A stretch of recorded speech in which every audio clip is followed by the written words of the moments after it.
Hello everyone, good afternoon. उम्मीद करती हूँ आप सब ठीक होंगे और आपकी पढ़ाई भी बेटर होगी। और मे बी 1 सितंबर से आपके स्कूल्स खुलने वाले हैं, कॉलेज स्कूल सभी चीज़ें खुलने वाली हैं, तो उसके लिए ऑल द बेस्ट।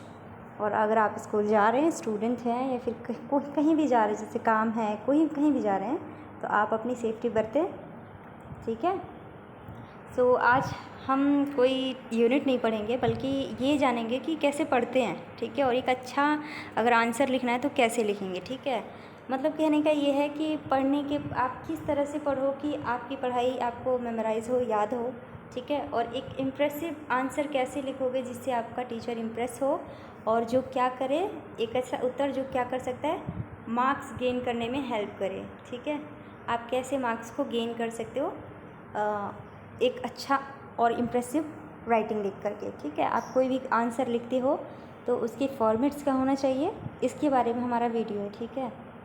तो अगर आपको मेरे वीडियो अच्छे लगे और मेरा समझाया हुआ समझ में आए तो प्लीज़ मेरे चैनल को सब्सक्राइब करें और अपने फ्रेंड्स में भी शेयर करें और उनसे कहें कि मेरे चैनल को सब्सक्राइब करें। और आपको लगता है कि अगर मुझ में कुछ इम्प्रूवमेंट करना है, आप मुझे सजेशन दे सकते हैं कमेंट में, ठीक है। और कोई भी इशू है तो उससे रिलेटेड भी आप मुझे कमेंट दीजिए, तो मैं वहाँ पे सॉल्व करूँगी, ठीक है। सो स्टार्ट करते हैं हम लोग।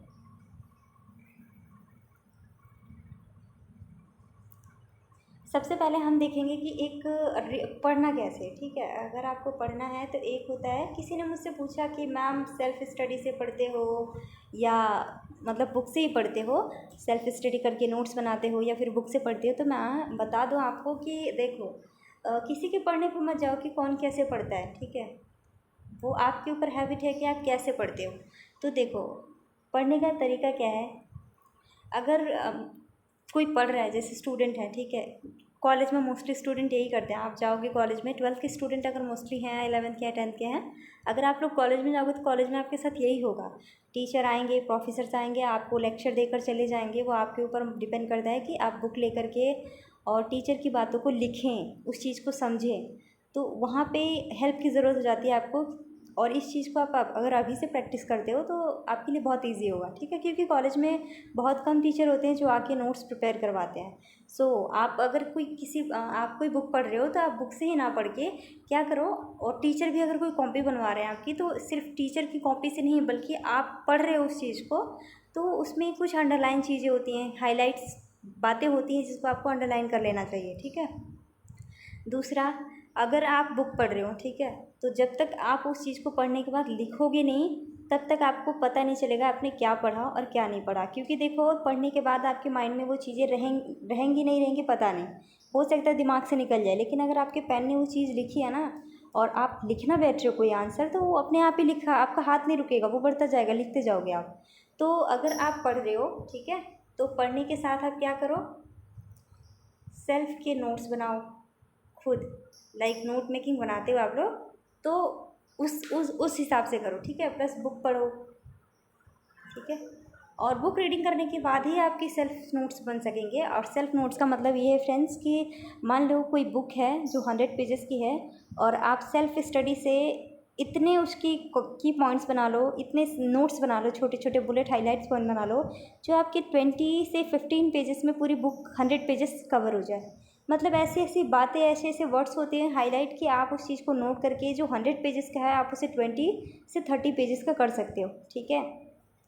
तो यहाँ आपको बहुत ज़्यादा हेल्प मिलती है लास्ट टाइम पे जब आप पेपर देने जाते हो तब, ठीक है। और सेल्फ स्टडी करना बहुत ज़रूरी है। टोटल टीचर पे डिपेंड हो जाना या टीचर कराएंगे तो ही करना, ये बहुत गलत बात है, ठीक है।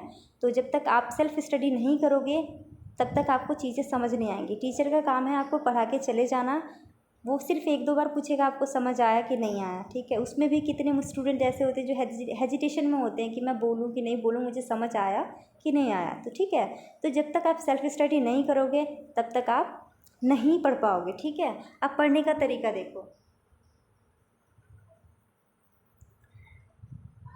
रीडिंग, अगर आप रीडिंग की बात करते हैं अगर हम, ठीक है, तो आपको बता दूँ रीडिंग 3 तरह की होती है, ठीक है।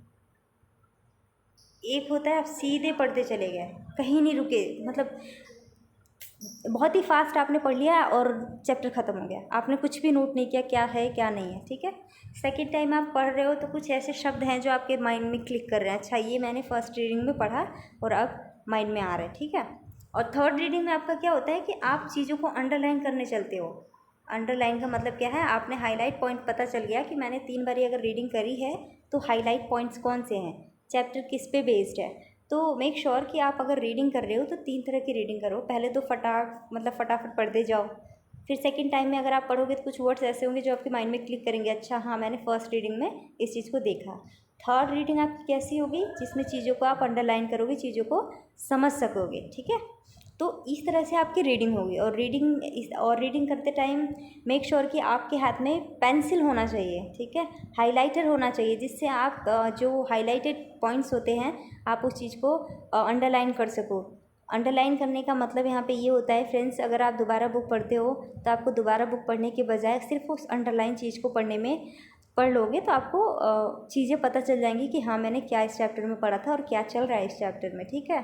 तो अंडरलाइन करने का ये महत्व होता है कि आपने अंडरलाइन किया और बाद में बुक छोड़ दिया पढ़ना, कुछ दिन नहीं पढ़ा, फिर फाइनली एक दिन लेके बुक बैठ जा रहे हो, ठीक है। तो अंडरलाइन चीज़ों पे आपका ध्यान पहले जाएगा कंपैरिजन टू पूरी बुक। पूरे चैप्टर से ज़्यादा अंडरलाइन चीज़ों पे आपका ध्यान पहले जाएगा। तो अंडरलाइन करने का मतलब क्या है, वो चीज़ें आपके दिमाग में क्लिक करेंगी कि अच्छा हाँ मैंने इससे रिलेटेड चीज़ें पढ़ी हैं।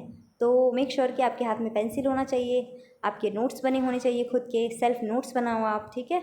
उस चीज़ को दिन में 2 बारी 3 बारी मेमोराइज़ करो। और सबसे बड़ी बात, आप अपना एक टाइम टेबल फिक्स करो। टाइम टेबल का ये मतलब नहीं है कि आपने 7 बजे उठना है तो 8 बजे तक पढ़ना है, 8 बजे से 9 बजे खाना खाना है, ये टाइम टेबल कभी फॉलो नहीं कर पाओगे आप, ठीक है। आप एक माइंड में ही क्रिएट करो कि अच्छा हाँ मुझे किस दिन किस सब्जेक्ट पे ज़्यादा फोकस करना है, किस सब्जेक्ट पे कम, किस सब्जेक्ट को आप day by day subject prefer करो कि हाँ मुझे इस दिन ये सब्जेक्ट पढ़ना है और इस दिन ये सब्जेक्ट पढ़ना है, ठीक है। तो इस तरह से आप चीज़ों को पढ़ सकते हो और कर सकते हो। तो इसमें आपको क्या होगा, आपका बहुत मतलब माइंड शार्प होगा। प्लस अगर आप कुछ भी पढ़ रहे हो ना फ्रेंड्स, तो मोस्टली आप यही कोशिश करना कि पढ़ते समय चीज़ों को जो हाईलाइट बिंदु हैं उसको ज़रूर लिखना, क्योंकि आप पेपर में ये चीज़ें जो हाईलाइट्स पॉइंट्स होते हैं, कोट्स होते हैं, ठीक है, ये चीज़ें आप लिखते हो ना तो वो अलग ही टीचर को इम्प्रेस लगता है, ठीक है, इम्प्रेसिव हो टीचर के लिए। और ये बात भी है कि अगर टीचर काफ़ी सारे पेपर चेक करके आ रहा, लास्ट में आपका नंबर आ रहा है, फिर उसने वाइफ से झगड़ा किया है, घर पे कोई प्रॉब्लम है उसकी है, तो हो सकता है वो गुस्सा आप पे उतार दे, ठीक है। तो इस हिसाब से अगर आंसर लिखते हो आप लोग तो वहाँ पे ये चीज़ें काम आती हैं। और जो 100 पेजेस की अगर आप बुक पढ़ रहे हो उसको 20 पेज में अगर समराइज़ कर पा रहे हो तो आप देख लो कि आपका कितना टाइम बचेगा, ठीक है। तो इस चीज़ की ध्यान रखें और सेल्फ स्टडी करें जितना हो सके उतना। टीचर पे डिपेंड होके कुछ नहीं होगा जब तक आप सेल्फ स्टडी नहीं करोगे, ठीक है। तो आप सेल्फ स्टडी पे फोकस करो, नोट्स बनाओ। बुक पढ़ने के बाद आपको जितनी चीज़ें याद रहती हैं एक बार लिख के देखो कि हाँ मैंने क्या पढ़ा, क्या लिखा, क्या समझा। तो वो चीज़ें आपके दिमाग में हमेशा रहेंगी, कभी आपके दिमाग से क्लिक नहीं होंगी, फिर कहीं निकल के बाहर नहीं जाएंगी, ठीक है। तो वो आपके दिमाग के लिए और आपके लिए बहुत प्रॉफिट है। लिख के किसी चीज़ को देखते हो इसका मतलब क्या है, अगर माइंड से चीज़ निकल गई लेकिन आपके पेन और आपके हाथ को पता है कि मैंने उस टाइम पे क्या लिखा, तो वो चीज़ें अपने आप लिखते चले जाओगे। कितने स्टूडेंट ये बोलते हैं कि मैम पेपर में लिखने जाते हैं, पेपर से पहले कुछ लिखने के लिए प्रैक्टिस करते हैं तो लिख नहीं पाते, समझ नहीं आता क्या लिखें क्या नहीं लिखें, कहाँ से स्टार्ट करें कहाँ से नहीं करें। और पेपर में बैठते क्या होता है कि अच्छा हाथ अपने आप ही चल रहा है, समझ नहीं, और ये भी पता नहीं चलता कि क्या हो रहा है क्या नहीं हो रहा है, समझ में है, ठीक है, समझ रहे हो आप लोग। तो इस तरह से आप लोगों को क्या करना है, बुक पढ़ना है और सेल्फ स्टडी बनाना। तो यहाँ पे मैं आपको बता देती हूँ कि आपको क्या क्या करना है। मैं आपको बता दूँ आपको क्या करना है। अगर आप कुछ लिखने हैं, कुछ भी करना है आपको, तो सबसे पहले देखो रीडिंग मैंने बताया 3 तरह से करो, ये सेल्फ स्टडी में है, ठीक है। आपको सेल्फ स्टडी से रिलेटेड क्या करना है, उससे रिलेटेड ये पॉइंट्स बता रही हूँ मैं आपको, इसको लिख लेना है।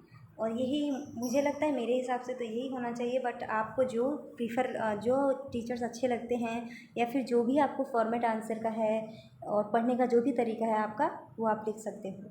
और देखो एक और बात, पढ़ने का कोई समय नहीं होता, अगर आपका मन है पढ़ने का तो पढ़ो, नहीं है तो छोड़ दो, क्योंकि बिना मन के किताब लेके बैठ जाना, इससे किताबें की इंसल्ट होती है और आपका भी बेकार होता है।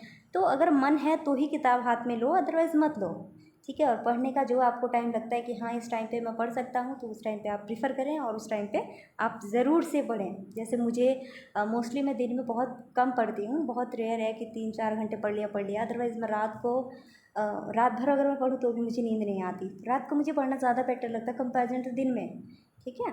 तो ये मेरा हैबिट है।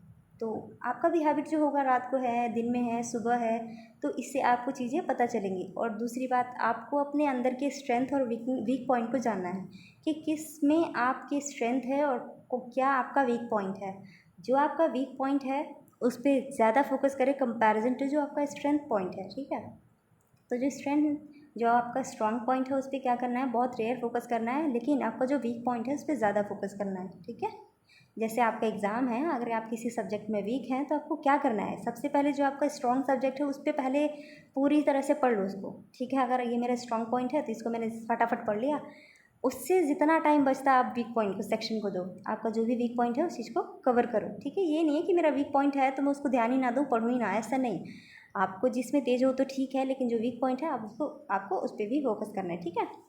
तो यहाँ पे आप देखो आपको क्या करना है, ये सेल्फ स्टडी के पॉइंट हैं, आप लिखना चाहो तो लिख लेना, डिपेंड ऑन यू, राइट। तो आपको क्या करना है, सबसे पहले अगर बुक है आपके पास तो रीडिंग ज़रूर करनी है, जिससे आपको ये पता चले कि क्या पढ़ा रहे हैं आपके टीचर और क्या नहीं पढ़ा रहे हैं। दूसरी बात, बुक पढ़ने से आपका प्रॉफिट ये है कि टीचर कल को कुछ गलत पढ़ा रहे हैं तो आप उन्हें रोक सकते हैं कि मैम आपने यहाँ मिस्टेक किया है, यहाँ पे करेक्शन कीजिए।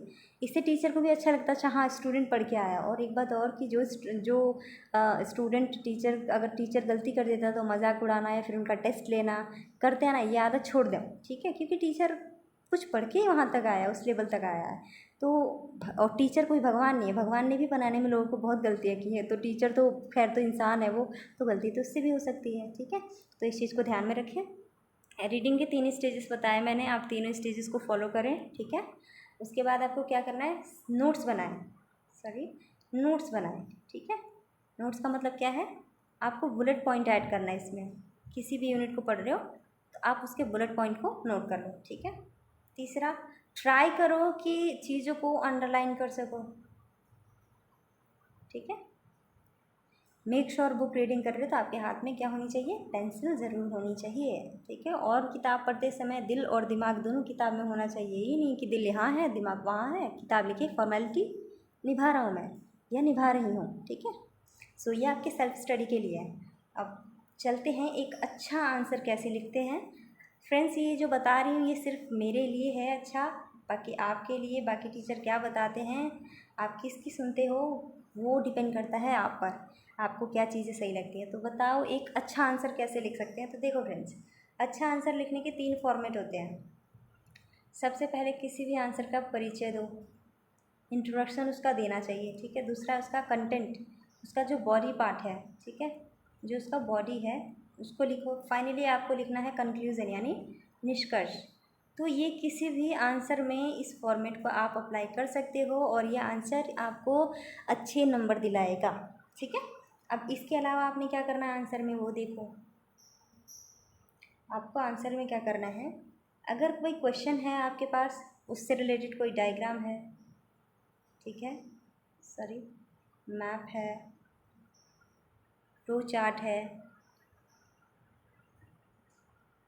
मस्ट ऐड करना है इस चीज़ को, ठीक है। जहाँ किसी क्वेश्चन में आंसर में आपका मैप बन रहा है, फ्लो चार्ट है, डायग्राम है, आपको ज़रूर से बनाना है। फॉर एग्जांपल, अगर आपको किसी राज्य, भारत के किसी राज्य को टारगेट करके पूछ लिया गया, फॉर ज्योग्राफी में आप देख लो, जैसे यूपी को टारगेट करके पूछ लिया कि वहाँ पे किस मिट्टी में उपजा इतना हरियाली, इतनी हरियाली, राइट। तो वो हरियाली किस कारण से है, तो जाहिर सी बात है वहाँ की मिट्टी उपजाऊ है, ठीक है। तो आपको एक यूपी का मैप बना देना, जो भी है आपका यूपी का मैप बना दो, लिख दो क्या, नॉट बेस्ड ऑन स्केल, ठीक है, नॉट बेस्ड ऑन स्केल। इसका मतलब क्या हुआ, आपका मैप स्केल बेस्ड नहीं है, तो ये गलत भी हो सकता है। इससे टीचर क्या लगेगा, टीचर को अच्छा हाँ ठीक है इन्होंने नॉट बेस्ड ऑन स्केल लिख दिया, इसका मतलब क्या है, ये मैप ओरिजिनल या फिर करेक्ट नहीं है, ठीक है। दूसरा क्या है, जो भी कोई स्कीम है, कोई स्कीम लिख रहे हो, कोई डेट लिख रहे हो, ठीक है, किसी का नाम है, ठीक है, तो इनको अंडरलाइन करो। अंडरलाइन करने का इससे अलग ही इफ़ेक्ट पड़ता है टीचर पे कि हाँ स्टूडेंट ने इस चीज़ को अंडरलाइन किया है, जो हाईलाइट पॉइंट है। अगर इसके अलावा अगर आपके दिमाग से कोई पॉइंट मिस हो गया, लास्ट में होता है ना कि बहुत सारी चीज़ें अचानक से याद आ जाती हैं, अच्छा ये नहीं लिखा, ये नहीं लिखा, ये भी लिखना चाहिए था। तो आपको क्या करना है, अगर कोई भी आंसर लिख रहे हो तो 2-3 लाइन बीच में से छोड़ के फिर दूसरा आंसर कवर करना चाहिए, बल्कि 2-3 नहीं बल्कि 5-6 लाइन छोड़ के आपको दूसरा आंसर नोट करना चाहिए। इसमें क्या होगा, अगर कोई चीज़ आपकी मिस होगी तो आप क्या करोगे, उसको नोट करके लिख दोगे। नोट करके लिख दोगे तो आपकी चीज़ कवर हो जाएगी। ठीक है, तो मेरे हिसाब से चीज़ों को अंडरलाइन करें। और सबसे बड़ी बात, आपको हेडिंग बना करके चीज़ों को लिखना होगा। हेडिंग ज़रूर लिखें, हेडिंग ज़रूर बनाएं। ये बहुत अच्छा होता है आंसर के लिए, एक इम्प्रेसिव आंसर के लिए, जिससे टीचर आपका इम्प्रेस होगा और जो ये क्वेश्चन है आपका, ये अच्छे नंबर आपको दिलाएगा। ठीक है फ्रेंड्स, सो ये हमारा आज का जो मतलब एक पढ़ना कैसे है, एक अच्छा आंसर कैसे लिखते हैं, उसके ऊपर मैंने वीडियो बनाया क्योंकि स्टूडेंट ने पूछा है मुझसे, तो मैंने सोचा मैं बना दूँ और सभी को डाल देती हूँ, अपलोड कर देती हूँ, तो ज़रूर देखेंगे बच्चे। सो प्लीज़ इस चीज़ को देखें, समझें चीज़ों को, और अच्छी लगी वीडियो तो अपने फ्रेंड्स में शेयर करें और मेरे चैनल को सब्सक्राइब करें। Okay, thank you.